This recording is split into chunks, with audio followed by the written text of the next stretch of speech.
Boy, it's good to be back 2 days without uploading a video. That's very unusual for me. Nice to have a couple days off. We had a bad storm, and the family, well, we just kind of hunkered down and played Risk. Played a lot of Risk. Jack is a savage competitor. We didn't finish it, so the board is sitting unfinished on the dining room table. But today we're going to talk about the 10 essential items. Why the 10 essential items? It's actually more than 10, or, I mean, it's hard to just categorize it into 10, but people like lists. I like lists. I like things that I can check things off and know that I've got myself squared away. So it loosely fits into a 10 list categories, some things being multiples. So what's the importance of this bag? What is this? Well, you're probably all familiar, many of you, with the term bug out bag or bailout bag or 48-hour, 24-hour bag. There's lots of things on there. There's lots, almost everyone who runs a YouTube channel has done one, and I have watched a bunch of them. I like watching those. I like watching EDC videos. But what I find with them is many times they're not very practical. They're just loaded up with a bunch of trinkets, a bunch of junks, things that just sound like a good idea in theory, but don't really work. So I have learned so much as a wildland firefighter and a first responder, and showing up to situations where there's no power, there's no food, there's all these different things. What really do you need? What really is important? So for me, these bags, it was one for each one of my family. What our purpose is they stay in the vehicle. They stay in the vehicle, and that if we need to get home, we can get home. If we have to walk home, 4 seasons, whatever, any time of the year, you kind of have to tailor for that. But we've got it pretty well refined. We've been doing it for years. All 3 of our bags are a little bit different. Today we're going to go over mine. So let's just get into it.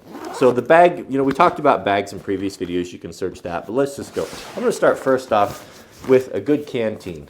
A canteen that's going to be full of water, and I wrap mine with duct tape. Mil-spec Gorilla Style duct tape is essential. Now this bag is something, I do talk about the forget or the put it in here and leave it alone or completely forget about it theory, and that is true by and large. So when you're putting different things in here like a knife or a multi-tool, don't put things in here that you're going to be constantly raiding, because chances are they just don't get back. One thing that I've done that's been very helpful is put a piece of ribbon or a piece of duct tape or masking tape on there with a Sharpie, and write on there when you take something out. That way when you see it, you're like, okay, I took that out and it's not in there. So that helps for me. Water, canteen, duct tape, doesn't matter. Just have that. You'll use it all the time. Many times on road trips. Did you bring any water? No, we didn't bring any water. We can go to this. It prevents us from going and spending $5, $6 costly buying costly filtered water at a convenience store.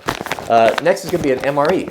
MREs are not the most delicious food, but they are so compact, and they are you'll be so grateful when you don't have them. I have broken into these many times when we just got far out, or we went mushroom picking, or there were just different things that we couldn't get back in, and the kids were hungry, or my wife was hungry. Pick your favorite flavors. Maybe not. If you like MREs, pick the one that you like the least. That way you're less likely to go in and rate it when you don't want to cook some night. But one MRE is really great. Next, I'm going to put in a road flare. You can get these anywhere. They're so great. You can start a fire in pretty much any condition with a road flare. If you have a flat tire, you can throw it out there at night. I mean, it's a spooky thing, changing a tire on a soft shoulder at night with trucks going by, and you'd be glad to have something like this. A road flare is better than a light stick, in my opinion, because you can start fire with it. I mean, you can really get pretty much anything going with it. If you wear glasses or contacts, make sure you have extras. I take some old frames, and when I get glasses, just have some cheap lenses put in when you can find some specials. Put them in a hard case so they won't get crushed. Man, you got to have that. Also, that goes to if you have particular medicines or bee allergies or anything like that, have that in there. Make sure you have that in there. Next is going to be a good knife, a good fixed blade knife. Don't put your prized possession bushcraft knife in there. There's a high chance, if most of us who have suffered break-ins or had things stolen from us have been from vehicles. So, think about that when you're sourcing this stuff. You want quality, but you don't want it to break your heart. I don't know that I'd want to put a $200 Benchmade in here. Put a good knife like this SOG here, something like that, with a fire steel in the sheath is a great option. What for? Well, a million different things. I mean, if you needed to wrap vine maples around your axles, you could get down there and cut it. I mean, there's lots of things that can happen. Personal defense, God forbid. But Can't go wrong with a good fixed blade, solid, sturdy knife. A ball cap, baseball cap, especially if you live in the Pacific Northwest like we do, where it rains a lot. Man, there's nothing more miserable than to have to be out in the rain with glasses on and not have something to keep your glasses dry. A ball cap or sunshine, anything like that. Just put your old worn out stuff. A good quality raincoat. These can be found, packable raincoats like this, really good ones at thrift stores, junk shops, anything like that. They always have them. Get something name brand that you can really fold up. It's got a hood in it. Make sure it's got a hood in it so you can have a rain jacket, and that doesn't take up much space. And how glad would you be if you had to make a 10, 15, 20 mile walk in the rain? I mean, I'm always thinking about rain. You know, depending on where you live, I mean, if you're living down in Florida, you're not going to need a down jacket, but here it gets cold. And usually when things go wrong and you slip off the road, and I'll tell you a story. I had a 75 Bronco, one of my favorite vehicles. Went up way up north above a logging road. We were up there messing around in the snow, slipped off on the side of the road, slashed the tire. Of course, you know, I'm a teenager, I don't have a spare in it. Had to walk back miles and miles and miles at night in the rain. Think I would have been happy to have something like this? Did I have something like this? Of course not. But a down jacket. Again, you can find off-color, old, you get stuff from the 90s, you know, get good quality brands. North Face, Marmot, Mountain Hardware, Patagonia. Those things are all over the place in the thrift store because they make them in such trendy colors. And you know, people want to have the latest, greatest. It doesn't diminish the quality that it's teal green. So a good stuffable down jacket. A good pair of shoes. You might be saying, well, I'm already wearing shoes. Well, what type of shoes are you wearing? You know, are you wearing loafers because you take out for dinner? Was it nice when you left the house? Were you in flip-flops? Was it sunny and shiny? And now you've got to walk through across country. You want to walk in flip-flops? You want to have to run away or do it? I don't want to do that in flip-flops. Not that I don't wear them from time to time, but there's a time and a place. I want some good sturdy shoes. Don't need to go out and buy fancy ones. Use your old running shoes. Use your old hiking shoes, anything like that. And stuff two things in them. One is a good beanie, a wool or a fleece beanie, something like that. And because you lose most of your heat out your head. You know, that's why the best place to insulate your house is up in the attic, because the heat rises up. It's like insulation is like putting a wool hat on your house. You want to put a beanie and keep yourself warm. Pair of socks. Make sure you have a good pair of socks in there. Stuff those two things in there. You know, that's a complete package right there. You got your shoes, right? All right, now we're getting into the fun stuff. So the mini survival kit. The mini survival kit here contains quite a few things. We'll go over them quickly. Waterproof matches.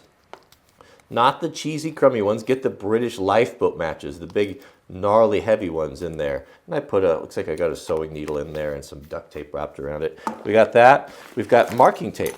Marking tape is so good for so many things. You can leave notes on your car if you need to leave it or to abandon it.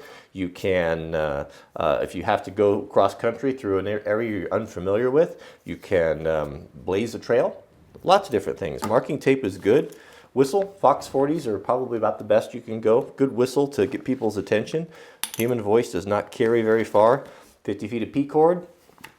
Got a Bic lighter. I'm all big for starting fires because, you know, our biggest concern is getting stranded in Portland. Bridges out, earthquakes. We have natural disasters. We talk about this all the time. And so it'll take me 4 or 5 days to get home, or possibly could if I'm on foot. That means I got to spend a couple nights out. Don't want to be cold. What if it's a winter time? Yeah, I mean, you never know. Water filtration. These Aquamira tablets are really good. You can drop them in, 32 ounce or 1 liter, and they'll purify. You've already got your Canteen, right? Signaling mirror. You know, it's cheap insurance. A small radio. Man, I want to know what is going on. I want to know if what the latest weather report is. I want to know the news. And these little radios are really cheap. You can get these on eBay or Amazon. You find them all the time for 10, 15 bucks. Great quality. Everything you have, make sure you have consistency with your batteries. So whatever electronics you have in this kit, be sure that they all run on the same thing. I've made the choice to run AA batteries. AA batteries run everything from the flashlight that I have, and of course, 6-8 batteries. Taped up here with masking tape is good, like we do in wildland firefighting. You don't want batteries loose jumbling around in the case, because if the ends come together, they can come in contact and discharge. Don't want that. And then, of course, I've got in here a couple of just fire aids for fire starting. So that kind of makes up the little emergency kit. And there should be a compass in there too. It just didn't fit in the bag. I want a compass as well. I always like to have a compass around. Now, here's an important thing. There's a couple more things we're going to cover here. And I think it's important to have these items on the outside or more of in an accessible place on the bag. You don't want these items buried in the bag because these are everyday common things that you'll find you use all the time. So on the outermost bag, right here, or pocket, the easiest one to get to, I'm going to have my flashlight. So I've got a good quality of 4.7's flashlight here. The brand doesn't matter, but just make sure that everything you have runs off the same batteries. Trust me, this is something you're going to grab all the time because if you don't carry one in your pocket, especially in wintertime when it's dark or you're looking for something, you're going to want one. Also, I'm going to carry a Sharpie, some sort of a pad and paper that I can write things on. I use this all the time when I'm, there's just no substitute for pen and paper sometimes. And yeah, when I'm on the phone and I need to get numbers or directions, I can try to put it on my phone, but it actually doesn't work very good. I like a pad and paper, Sharpie, pad and paper, right in the rain, whatever you have, some cash. $20. Don't get hundreds. Keep $100 or so, 40 minimum, in smaller bills that you can. When the credit card machines go down, we had this happen several times. That credit card machines went down, and we were unable to buy things that we needed because there was a sign, cash only. So have that. We don't always carry cash. A multi-tool. This is where probably I'm not going to put my very best one, my expensive one. This is a Gerber. One that was, I don't know where I got it, it doesn't matter, but a multi-tool in there, spare contacts. That is going to round out the outside pocket. Now there's also one more pocket, which I want to be able to be very accessible because these are things that I will use all the time. So on this particular bag, I can open up in here and I got a pocket, and inside this one, I'm going to have some cell phone stuff. Because one thing that every time I go on a disaster, we had an oil train fire that I was the first responder on because I have training in dealing with that. The thing that the biggest problem that we had was communications and cell phones, and people didn't have cell phone chargers. The cops were showing up, the first responders, government, federal, state employees. There was lots of different people there, and we had a line for someone was running a little generator there, charging their phones. It was a huge problem. So in my kit, I'm going to have a cable that charges my phone. I'm going to have a battery backup here. This is a little fuel battery that I can charge my phone 2 or 3 times. I could even share it with a friend. There's 2 outlets on there. And I'm going to have a 12-volt adapter, so any vehicle, and a 110. So I pretty much got it covered any way to charge my phone. This is important. This is really important because this is the way that we communicate. And the final thing of the 10, I don't know, this is going to be a bit stretched calling this a top 10, but is a comprehensive first aid kit. This is going to be based on your particular training. What do you have? Are you an EMT? Are you a first responder? That type of thing. Don't go outside. Obviously, I don't need to tell you. You guys don't need to be lectured from me about this. But for my kit is a really extensive kit with Israeli bandage. So I roll up on a car wreck. This has happened to me a couple times. 3 times since I've been an EMT, this has happened to me, car accidents, car versus pedestrian, that I was the first one on scene, and to have a kit like this, it brought aid, comfort, wonderful. So whatever you want to do, if you don't have a good first aid kit, I recommend staying away from the stuff you're going to see at most stores. The best kits are going to be there's 2 guys on YouTube that have excellent ones. Of course, the Skinny Medic really emphasizes trauma. He's got a lot of experience, gunshot wounds, really extreme stuff. And then, of course, AMP3, my friend David Pruitt. AMP3, he makes kits from great big ones, unit kits down to single IFACs. And you get one of those and you will have a wonderful, wonderful kit. But that basically rounds out the bag. Boy, we've got a lot of great stuff coming this week. We've got axe videos, we've got gun videos, we've got storage, we've got all types of great things. Don't forget, we'll be at the Mother Earth News Fair in Topeka, Kansas, coming to the great state of Kansas, the entire family. So come on out and meet us. Don't forget to drop a like on this video, and we'll see you on the next one.